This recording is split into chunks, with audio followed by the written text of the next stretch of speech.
Mr. Deputy, I want to take this opportunity today, before addressing the budget, to pay my public condolences to Mr. Fritz Hong and his family on the loss of his 3 children, Adley Hong, Morley Hong, and Admit Hong, in the tragic fire that happened in my constituency on Sounds Village Road just a few weeks ago. Mr. Deputy, I had the opportunity to attend the funeral for the children this weekend, along with my colleague, Fred Mitchell, and it was truly an emotional and heart-wrenching event. I want to reassure Mr. Hong and his family that the Elizabeth family is here to encourage him and provide support. I also want to thank the Deputy Prime Minister for working with me and the family to allow the mother of some of the children to come to the Bahamas from Haiti to bury her children and visit her child still in hospital. Mr. Speaker, Mr. Deputy, notwithstanding the pride and honor I feel to stand here on behalf of the good constituents of Elizabeth, we have to acknowledge we remain in very challenging times, times where many Bahamians are suffering, times in which, despite benefits some may receive in this budget and over the course of the last few years, there are many thousands more, Mr. Deputy, who won't come to realize those benefits. Thousands more, Mr. Deputy, who continue to wonder, will I get food to feed my family? Yes, sir. Will I find money to turn my electricity back on? How will I stop the landlord from evicting me and my family from my house? Mr. Deputy, these are serious times. Times when all too many Bahamians do not feel secure. Mr. Deputy, they don't feel economically secure, and they don't feel safe in their own house. Mr. Speaker, Mr. Deputy, these are truly, truly troubling times. Very troubling. I'm grateful to be here, but this budget forces all of us to count the cost. This budget, against the backdrop of where many Bahamians are living today, causes us to ponder what kind of government is leading us in these extraordinary times of hardship. Correct. Mr. Deputy, it's certainly not a government that's committed to put Bahamians first. Not at all. And Mr. Deputy, it's certainly not a government who's in touch with the top concerns of its citizens. A national budget provides a number of insights about a government. Mr. Deputy, it outlines a government's political philosophy on the economy and the manner in which it will manage the economy. In fact, the Prime Minister has proclaimed that successful budget making is the hallmark of effective government. Well, Mr. Deputy, this government has failed to produce accurate budgets. It has failed to provide policies for the benefit of Bahamians through this budget-making process. Mr. Deputy, this government has yet failed to address crime. Not even one mention in the Prime Minister's communication. Although for many Bahamians, Mr. Deputy, it is the issue that worries them the most. Mr. Deputy, through its own measuring stick, this F&M government has failed. And if we look at the budgets of this government, Mr. Deputy, we can see how this F&M government has failed the Bahamian people economically and socially. But Mr. Deputy, we ask, how did we get in this position? And I say it is to a large degree attributable to the bad policies of this visionless and regressive government. Mr. Deputy, is a government whose doors are always open to the wealthy and special interests, but appears closed to the rest of us. So, Mr. Deputy, in preparing for this presentation, I took a close look at the attitude of this government to fiscal matters since assuming office in 2007, to try to assess what they have been trying to achieve over the last few years. So, Mr. Deputy, by reviewing these actions of this F&M government, and by analyzing this 2011-2012 budget, certain themes are evident from this government. Mr. Deputy, they are, one, the systematic destruction through government policies of Bahamian-owned businesses. Yes, sir. Mr. Deputy, number two, the abandonment of an entire generation of young Bahamians. Number three, Mr. Deputy, the reckless and uncontrollable borrowing and special interest spending that will handcuff Bahamians for generations to come. So, Mr. Deputy, yes, it's evident that this F&M government has time and again put the foreign interests, the special interests, and their own political interests before the Bahamian Why interests. don't you repeat that? And go slow. It is evident, Mr. Deputy. I will repeat it, because this is, as my good colleague from Engliston says, this is a powerful statement. Yes, that's right. Powerful. That this F&M government Yes. has time and again put the foreign interests, Foreigners. the special interests, and their own political interests That's right. before the Bahamian interests. So, Mr. Deputy, we don't have to doubt. When Bahamians sit there and they wonder, why shouldn't we come first? Our Lord. So, Mr. Speaker, Mr. Deputy, in every F&M budget, you will find these measures that have brought harm rather than help to Bahamian-owned businesses. See, Mr. Deputy, in a maturing economy, the success and the failures of an economy, the employment of Bahamians, the development of careers of Bahamians, Mr. Deputy, should be driven by the private sector. Yes. In other words, Mr. Deputy, the success of Bahamian-owned businesses will directly translate into the success of an economy, lower unemployment, and the development of the careers of many Bahamians. So, Mr. Deputy, when a government in challenging economic times, through its policies, put Bahamian-owned businesses out of business or make it difficult for them to succeed, it is not only the Bahamian business that suffers, but also all those employed by the Bahamian business, and all the family members and those who are dependent on those who are employed. So, Mr. Deputy, in difficult economic times, it should be the policy of a government to provide stimulus to private Bahamian-owned business, rather than penalties, as this F&M government has done. Mr. Deputy, indeed, many countries have taken steps in their policy making to support the private sector, especially small businesses. During rough economic times, Mr. Deputy, they recognize that is not only the right thing to do, but it's the smart thing to do. But, Mr. Deputy, in our country, when Bahamian businesses are struggling, and Bahamian businesses are losing business, and experiencing deteriorating revenues, Mr. Deputy, this government has hurt rather than helped. This government believes in raising taxes on the fundamental components of business, raising taxes on such things as vehicle registration, customs duties on vehicles, and many other fundamental parts of doing business, and raising business license fees for the service providers that jeopardizes our entire private sector economy, Mr. Deputy. Removing duty incentives for commercial fishermen, Mr. Deputy, hurt that industry. See, this is what this government has done this last year and in previous budgets. And they have failed to correct their errors in this budget, Mr. Deputy.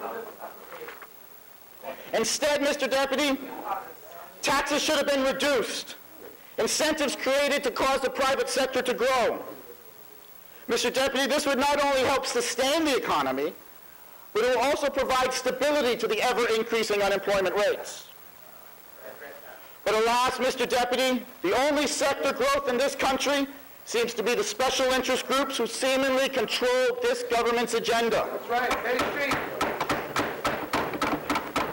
But, Mr. Speaker, let me give you a concrete example Bay Street got them. of how businesses are penalized without providing necessary encouragement or the incentives required to grow. In this budget, Mr. Speaker, the Prime Minister reduced the duty rates on fresh fruits to 0. Now, Now, did he consult the Bahamian farmers before he did this? Probably not. Because this isn't a government that cares about the concerns of Bahamians. The result, Mr. Deputy, is that the Prime Minister has effectively put every single Bahamian farmer at a competitive disadvantage. That's right. Yes, the Prime Minister will tell everybody this is intended to lower the prices to the consumer. Well, Mr. Deputy, the fact is, historically, such measures have had no important impact on consumer prices. But, Mr. Deputy, the real result is the potential destruction of many Bahamian-owned businesses. This is a time, Mr. Deputy, when a forward-looking government would promote Bahamian farmers and the Bahamian agriculture industry at large, not work to destroy it, Mr. Deputy. They wipe it out. Now, we heard the Prime Minister just today state his reasoning on why this measure he believes would not harm Bahamian farmers. The Prime Minister's explanation was that if Bahamian farmers demonstrate they have the production capability to satisfy the market, import tariffs will be increased. Well, Mr. Deputy, this is putting the cart before the horse. The farmer has no assurances from the government that, in fact, tariffs will be increased. Not only that, Mr. Deputy, the Bahamian farmer will have to put tremendous capital into his operations while competing against cheap fruits and cheap imported fruit products. Bahamian farmers deserve some assurances, Mr. Deputy. They deserve incentives prior to allowing the market to be flooded, Mr. Deputy, with cheap foreign fruits. That's right. The Bahamian farmer deserves better. The Bahamian farmer deserves a government looking out for its best interests, not a government looking to mislead them. In today's environment, Mr. Deputy, we all discuss, and we're all seeking for a government to have agricultural policies that will promote an industry for a number of reasons. As a country, we have paid lip service to the economic diversification for decades. Today, Mr. Deputy, when technology and education can allow the Bahamian agricultural industry to thrive, providing career development and entrepreneurial opportunities, this budget, Mr. Deputy, and this government turns their back on the industry. What this government could and should have done, Mr. Deputy, for instance, provide a subsidy to 150 small Bahamian-owned high-tech agricultural operations in the Family Islands that utilize a number of modern and high-tech agricultural farming techniques, such as hydroponics or aquaponics. See, Mr. Deputy, in an environment where we're feeling the increased demands at the grocery store on imported food, when we witness the risks of being completely dependent on imported food, and Bahamians all across the archipelago are speaking of the need to have food security, this F&M government has not only failed to promote and expand the agricultural industry, but through this policy runs the risk of destroying the entire industry. Now, Mr. Deputy, as a country, we must invest in our agricultural industry, and we must strive to have food security. I understand the desire to have lower prices of food, but I propose that we do so by investing in our domestic Bahamian-owned agricultural industry, rather than making life easier for the foreign farmers who are exporting their stuff to us. Mr. Deputy, the government has at least two options in this budget when it comes to the agricultural industry.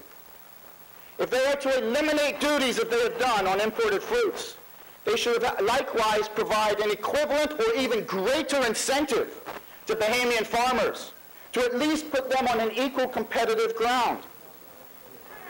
Alternatively, Mr. Deputy, instead of reducing the duties on fresh fruits, the government could have taken the amount that they would have lost in taxes by reducing that duty and provided incentives to Bahamian agricultural industry to farm in a modern and more technologically efficient and less costly way. Yes.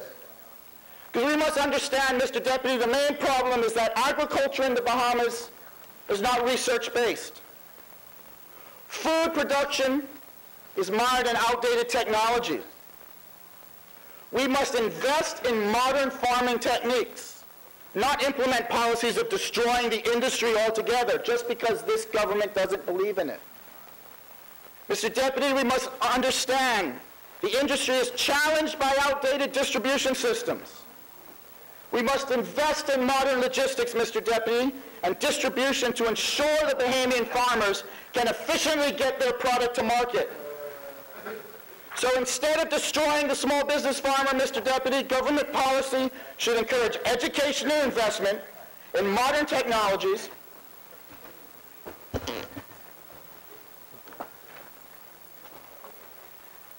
Mr. Speaker, instead of destroying the small business farmer, government policy should encourage education and investment in modern technologies to encourage the Bahamian farmer to meet the demands of the industry, the demands of the hotel sector, the demands of the restaurant sector, and eventually demands of the export market.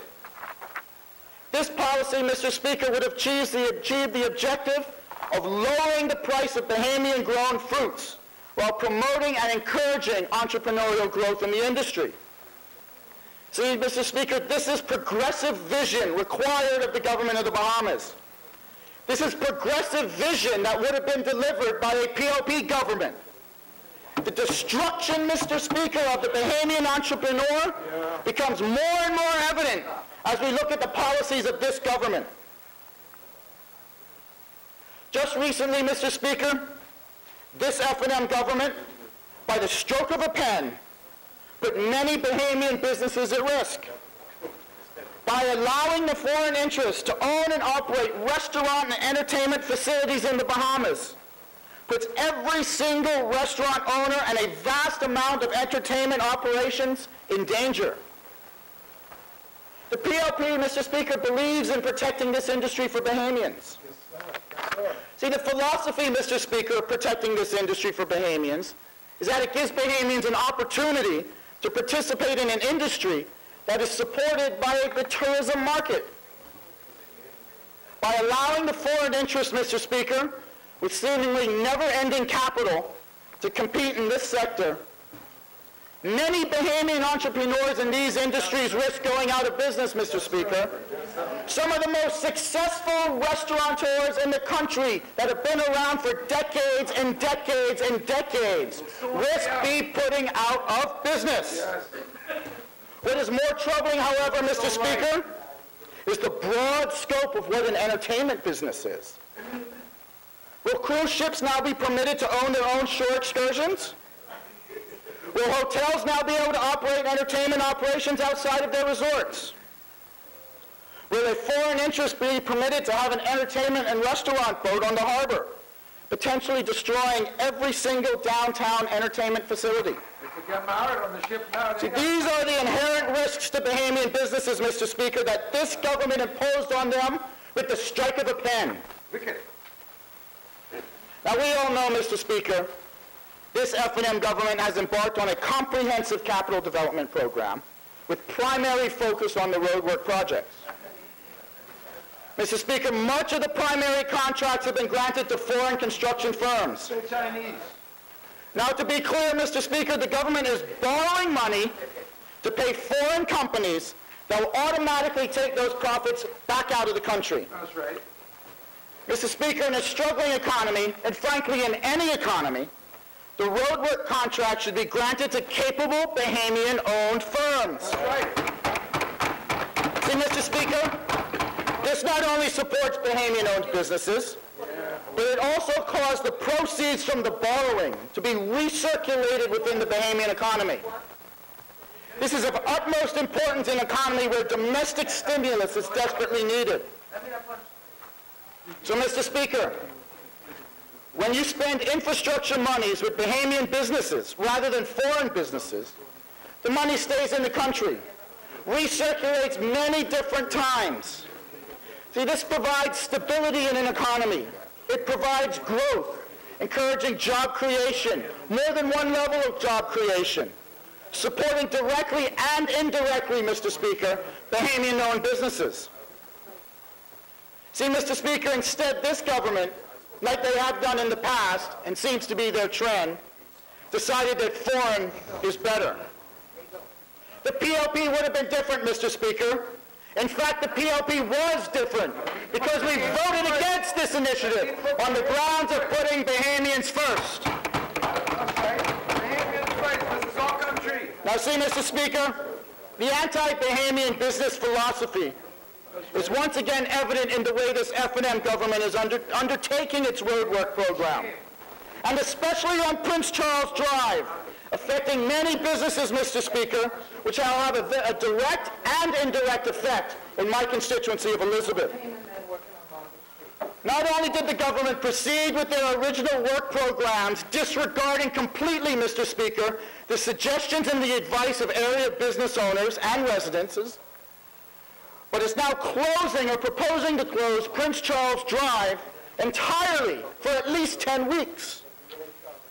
Now, the only reason given is that they need to complete this project quickly, presumably before election time comes. Yeah.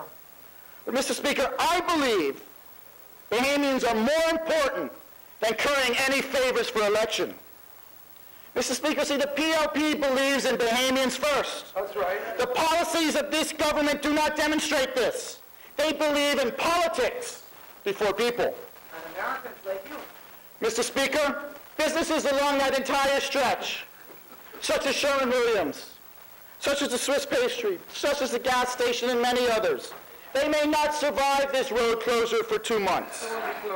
But, Mr. Speaker, this is not only a fact. During this period of closure, in the middle of a recession, when people are struggling day in and day out, with one working household in a family if they're lucky, all employees, Mr. Speaker, of these companies will have no job for at least 2 months. See, Mr. Speaker, the indirect effect of this is enormous, affecting hundreds of people, many who live in my constituency of Elizabeth. The way in which this government, Mr. Speaker, has gone about this roadwork program has and will continue to be completely against the best interest of Bahamians. This government is choosing political pandering ahead of Bahamians. And, Mr. Speaker, that's something I cannot support. So, Mr. Speaker, not only have the policies of this government been distinctly against the best interests of Bahamians and Bahamian-owned businesses of today, their policies have abandoned an entire generation of young Bahamians, and especially the young male Bahamian population. Mr. Speaker, recently I've had some time to spend on the campus of the College of the Bahamas, speaking to the young people and getting their opinions. After all, Mr. Speaker, if we don't listen to the people, how are we supposed to represent the people? Mr. Speaker, I was astonished. Only 18% of the students at the College of the Bahamas were males. See, Mr. Speaker, the students told me that because the College of the Bahamas has not progressed towards university status, it is unable to provide the course offerings that interest the young Bahamian man. The technical degrees, Mr. Speaker, such as engineering and architecture. In other words, Mr. Speaker, because of this lack of commitment of this government to aggressively pursuing university status, Bahamian men are being left behind. The PLP, Mr. Speaker, unlike this F&M government, remains committed to the University of the Bahamas to ensure that Bahamians, Mr. Speaker, have every opportunity to succeed, every opportunity, Mr. Speaker, to develop the careers of their choice, every opportunity, Mr. Speaker, to own businesses in the careers that they choose to develop. Without a strong educational and technical training background, Mr. Speaker, our young men are not properly prepared to enter the workforce, nor in a position to properly provide for their families. Mr. Speaker, we acknowledge the training programs in this budget, but we believe that providing training to 3,000 Bahamians is too little, too late. Mr. Speaker, the PLP believes and has long been calling for comprehensive and training and retraining programs for all unemployed Bahamians. Mr. Speaker, this is where the real difference and progress is achieved. When you make policies for the greater good, Mr. Speaker, when you put Bahamians first, Mr. Speaker. Young men now make up the largest percentage of the unemployed. And I don't have to tell you that there is almost a sense of hopelessness now amongst our youth. Mr. Speaker, hopelessness that they cannot find jobs. They cannot pursue careers because they are ill-prepared, Mr. Speaker, and the economic mismanagement by this F&M government has caused there to be no opportunities for them to pursue. You was in the Bahamas so you could know the real See, Mr. Speaker, too many young families who are struggling to put food on the table, struggling to keep the lights on, struggling just to provide a roof over their family's head. This is a young Bahamian generation that has a lot of pride, Mr. Speaker, but no opportunities in which to succeed. Mr. Speaker, the fact is, this government, this free national movement government, has chosen not to invest in the youth by providing every training opportunity available to succeed. But instead they have chosen to invest in roads and in buildings. Mr. Speaker, in my opinion, this feeling of hopelessness in our youth, this failure, Mr. Speaker, of governance by this government has caused deep-rooted troubles in our society. Troubles that are contributing to the escalating crime in our country, Mr. Speaker. Crime is not an easy thing to address. But, Mr. Speaker, if we can understand the causes, the failures in governance that have caused this downward spiral, we could then properly address the issue. So, Mr. Speaker, some people ask, what can a government do? How can a government make a difference? See, I believe a government's role, Mr. Speaker, is to be compassionate and to care for the people.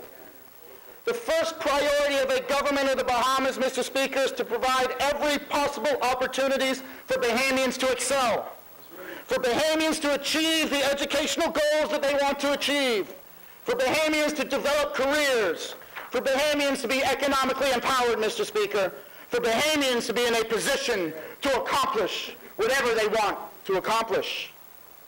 This, Mr. Speaker, is what good governance is all about. This, Mr. Speaker, is what the underlying philosophy of the Progressive Liberal Party is all about. When you govern, Mr. Speaker, to provide opportunities to Bahamians, you are fulfilling your responsibility. Opportunities to all Bahamians that you represent, Mr. Speaker. As I said, this F&M government has stopped the progression towards the University of the Bahamas. A PLP government will do everything possible to ensure there is a University of Bahamas. That, Mr. Speaker, it becomes a reality that many Bahamian young men are calling for, to further their studies, to learn the technical skills that they want to pursue. Mr. Speaker, we should never be in a situation where we are telling our youth that we will not fight to provide you the platform and opportunity to succeed in the area that you want to pursue. So, Mr. Speaker, I completely support the advancement of the College of the Bahamas to university status. And this oversight by this F&M government, Mr. Speaker, has been an indictment against the youth of this country. Mr. Speaker, we need to prepare our youth, and especially the young men of our country, to succeed, to develop careers, not only seek to achieve jobs, but to develop the careers in which they want to be in. However, this cannot be accomplished, Mr. Speaker, by a government who is unable to manage the financial affairs of a country. Mr. Speaker, a responsibility of a government is to ensure that the responsible management of the finances of the country is achieved. We have witnessed, Mr. Speaker, over the last 4 years, reckless and uncontrollable borrowing, with no hope in sight, Mr. Speaker, of the proper management of the country. Reckless borrowing. In fact, Mr. Speaker, Tell us the figures. if one were to look at the finances of the country from an objective point of view, one could very well conclude that the Bahamas is insolvent. Mr. Speaker, we just have to look at the numbers, the facts to see how this government, when it won the government in 2007, proceeded along a path of reckless and uncontrollable borrowing. Mr. Speaker, in 2006, the national debt of the Bahamas was $2.89 billion. Just 4 years later, Mr. Speaker, in 2010, the national debt of the Bahamas under this Free National Movement government has grown more than 47% to $4.25 billion, Mr. Speaker. What? Likewise, Mr. Speaker, through excessive and uncontrollable borrowing, the amount spent each year just for the interest on the debt, Mr. Speaker, just on the interest alone, has increased from $146 million in budget year 2007-2008 to an unbelievable 50% more in this budget, to almost $219 million. What? Again, 2007 and 8, $146 million. 2010-11, $219 million. Interest alone, Mr. Speaker. This uncontrollable increase in borrowing, Mr. Speaker, has now resulted in payment of interest on debt being the highest line item in the budget for 2 years in a row, Mr. Speaker, higher than we spend on educating the youth of our country. Payment of interest. Mr. Speaker, not only is the debt and the payment of interest on the national debt increasing, we are also witnessing an inability of this Free National Movement government to control the deficit. This is the amount it spends in excess of the amount of revenues it collects. Even after the sale of the most profitable government asset, BTC, where this government claims to have collected $217 million in the aggregate. This F&M government still ran a deficit last fiscal year of $206 million, Mr. Speaker. Shame.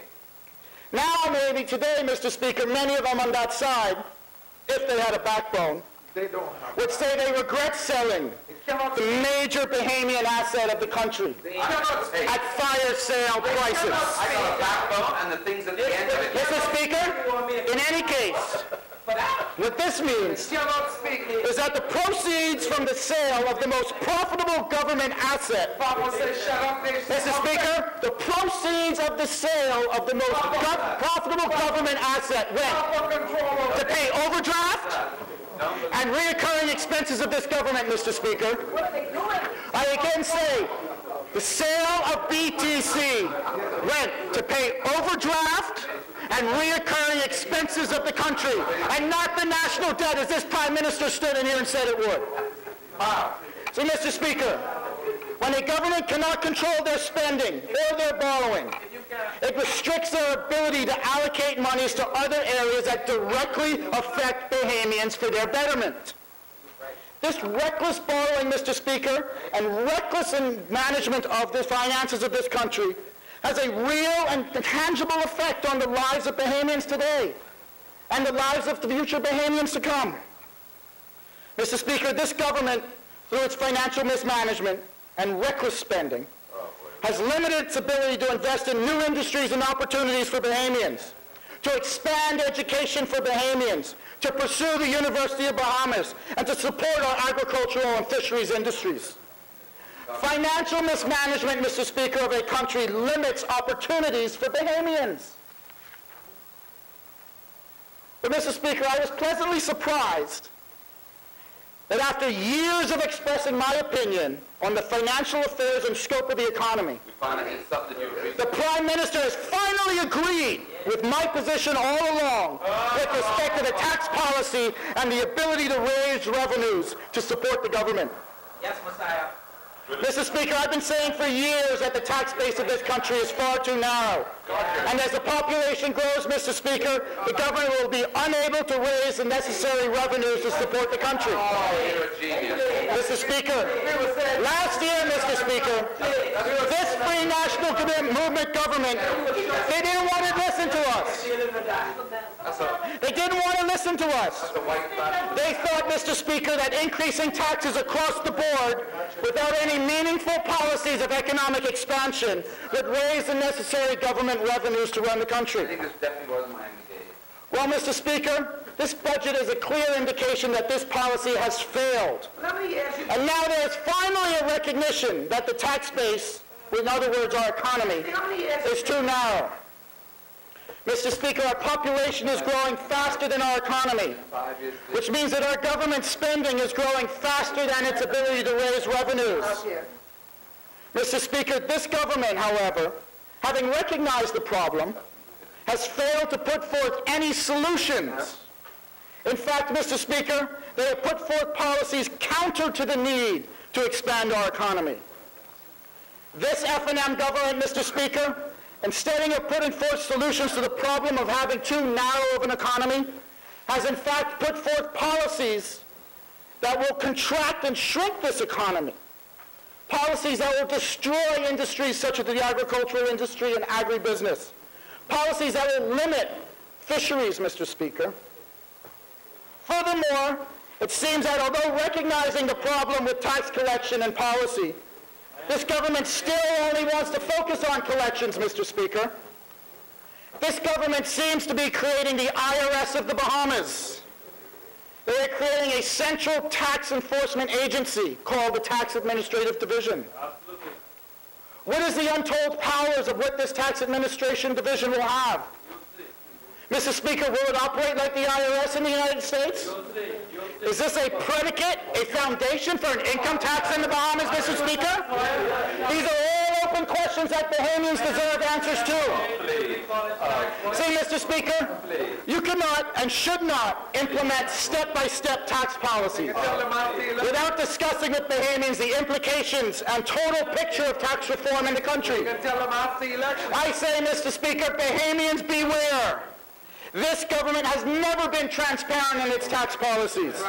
It tables and debates a business license bill before public consultation. This government has a trend, Mr. Speaker, of imposing customs duty changes without consulting industry. An example of this, Mr. Speaker, is increasing duties on car imports just last year. There was no consultation with the industry before it was done, Mr. Speaker. And I am told, Mr. Speaker, that when the industry went and requested consultation, the attitude of this government was that, hey, I'm the tax collector. I don't need the industry to tell me what to do. I say, shame on you. That's what they do all And I warn again, Bahamians, beware. When it comes to tax policies of this government, Bahamians, beware. They will not consult you. They will not listen to your input before changing the tax policy of this country. So, Mr. Speaker, I call for the government once again to establish a committee representative of the government, the opposition, and the private sector, Mr. Speaker, to properly analyze the tax structure of this country. How economic expansion, Mr. Speaker, will result in reduced tax rates for Bahamians, and how, as a country, Mr. Speaker, we should design our economic and tax policy going forward. Reaganomics. Mr. Speaker, I call for this committee to also develop a national economic plan to take into account these policies. Because, Mr. Speaker, unless we have that national economic plan, we don't know how to prepare our youth. We don't know how to develop tax policy, and we don't know how to invest in our economy. Mr. Speaker, the PLP as government would also use the opportunity with the budget to provide tax relief that affects the day-to-day lives of ordinary Bahamians. For example, Mr. Speaker, while the promotion of electric cars is all well and good, let us face the reality for a second. They are, and they will be for some time, priced out of the reach of ordinary Bahamians, Mr. Speaker. It's not a car. Read the definition in the Tariff Act. An electric car. We should consider, Mr. Speaker, the removal of duties on scooters, on small motor cars, even for a short period of time. We should also, Mr. Speaker, consider a tax incentive for the removal and the replacement of old gas-guzzling cars in the Bahamas. Tax incentives such as these, Mr. Speaker, would be a budget for ordinary Bahamians. Relief for ordinary Bahamians. Mr. Speaker, I also recommend that the government consider a temporary tax holiday on gas. The current tax structure, Mr. Speaker, gives the government $1.06 per gallon of gas plus 7% stamp duty.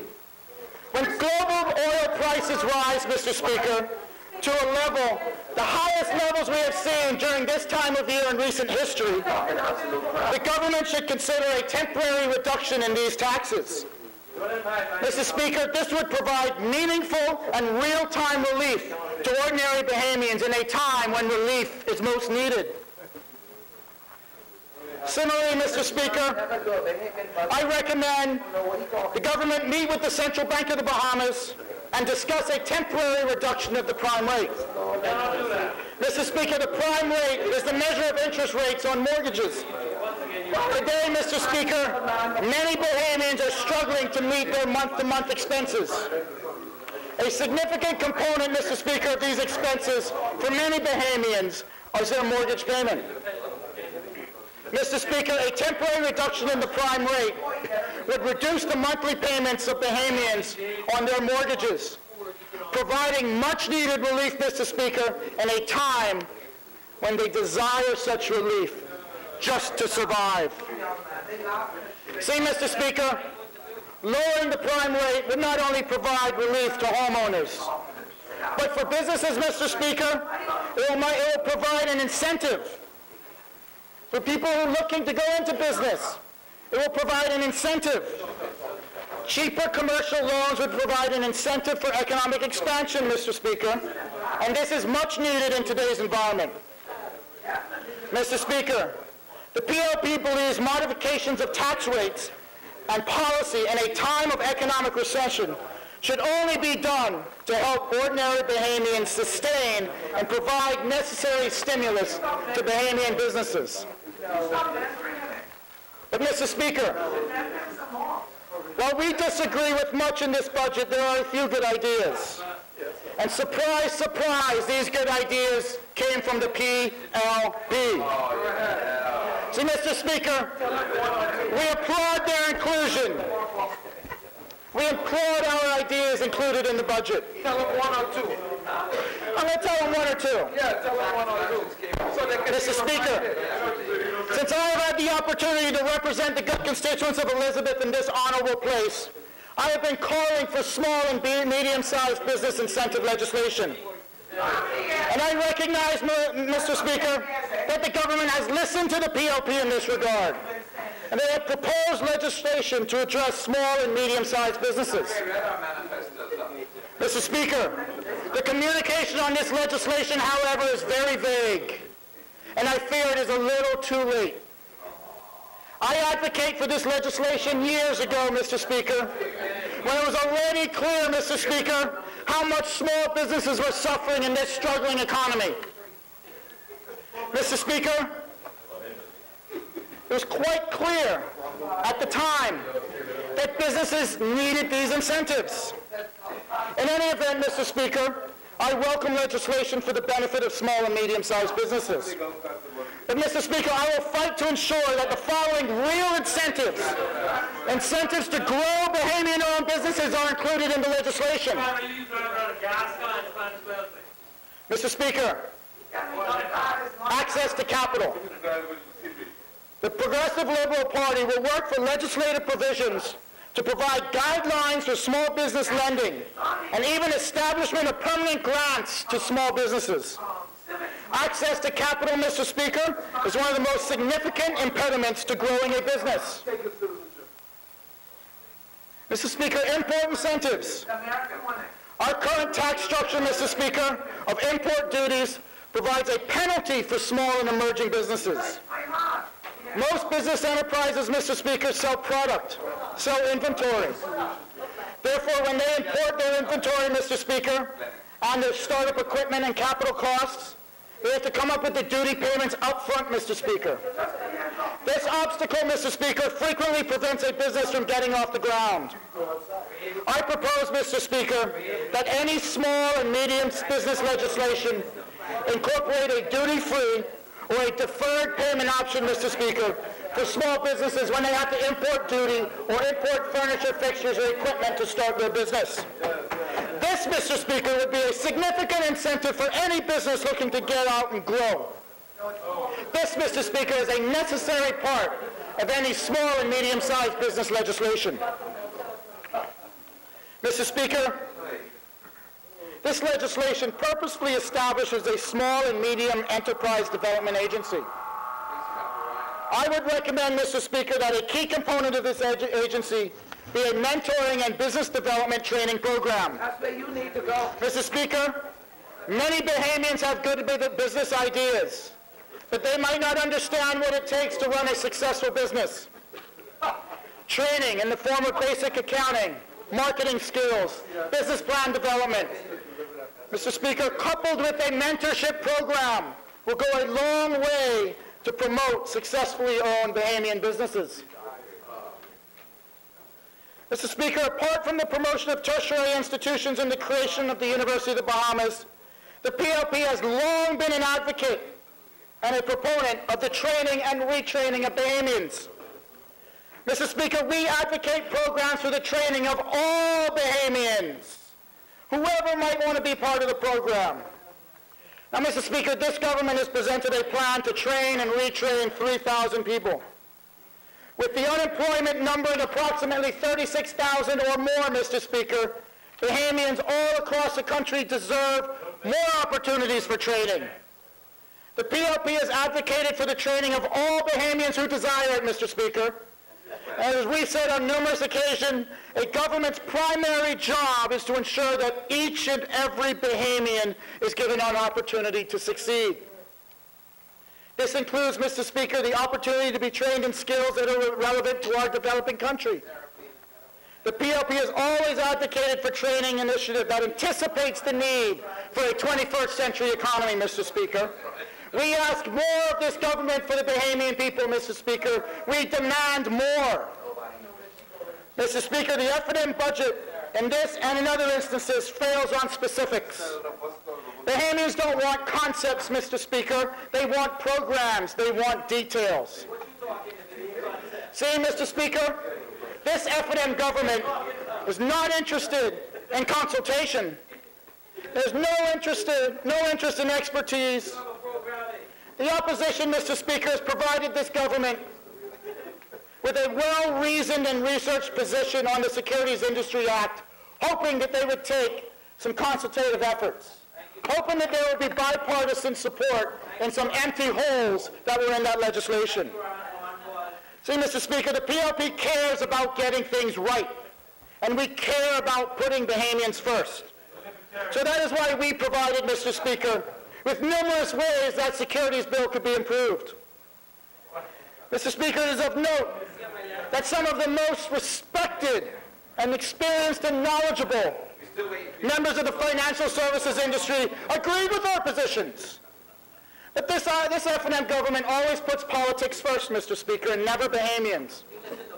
And so they rejected our recommendations. See, Mr. Speaker, if this free national movement government cannot accept bipartisan input on the technical bill like a securities bill, how can Bahamians expect this government to sit down and accept bipartisan input on fundamental issues such as crime and economic development? So, Mr. Speaker, as we said before, the Progressive Liberal Party believes that a budget exercise should be used as a mechanism to put forth economic development plans for the Bahamas. Mr. Speaker, this government has failed to address the medium and long-term sustainability of the economy of the Bahamas, and in that regard, the best interest of Bahamians. Again, Mr. Speaker, in the current budget, there are no plans for the development of the economy of the Bahamas for the best interest of Bahamians. We would have used the budget exercise to present and debate a viable long-term plan that is in the best interest of all Bahamians. See, Mr. Speaker, this is a failed budget, formulated for one purpose and one purpose alone, putting politics above people.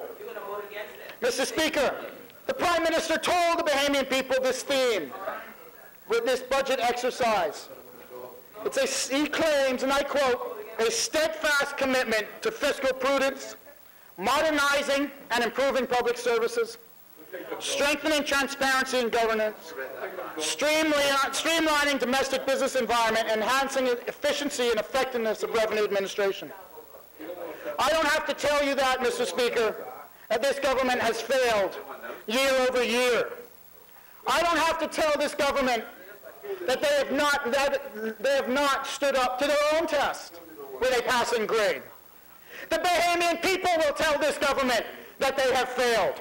When they ring that bell, the Bahamian people are ready to say this government has failed and will govern us no longer. Mr. Speaker, the budget does not provide any plans or vision as to the establishment of careers for our youth. The budget forecast by this F&M government cannot be trusted, Mr. Speaker. They have a clear trend of inaccurate projections, Mr. Speaker, that have put the Bahamas and many Bahamians in a precarious financial state. Year after year, Mr. Speaker, the budget has forecasted inaccurate revenues, which has put unnecessary financial pressures on the country. Bahamians today are feeling the consequences of inaccurate forecasting through excess taxes, struggling economy, and no real job opportunities and career development. This F&M government, Mr. Speaker, has punished Bahamians through their wasteful and unnecessary spending while abandoning initiatives that could have helped all Bahamians. Mr. Speaker, we need a government interested in the sustainable and long-term future of the Bahamas. Nothing in this budget, Mr. Speaker, indicates that this government is serious about the Bahamian people. The PLP would have approached it differently, Mr. Speaker. We would be investing year over year in a sustainable economic development for Bahamians. Policies, Mr. Speaker, that encourage economic growth and not economic destruction. Mr. Speaker, the PLP puts Bahamians first. This, Mr. Speaker, is the difference between the PLP and the F&M. Elizabeth, thank you for your indulgence, Mr. Speaker.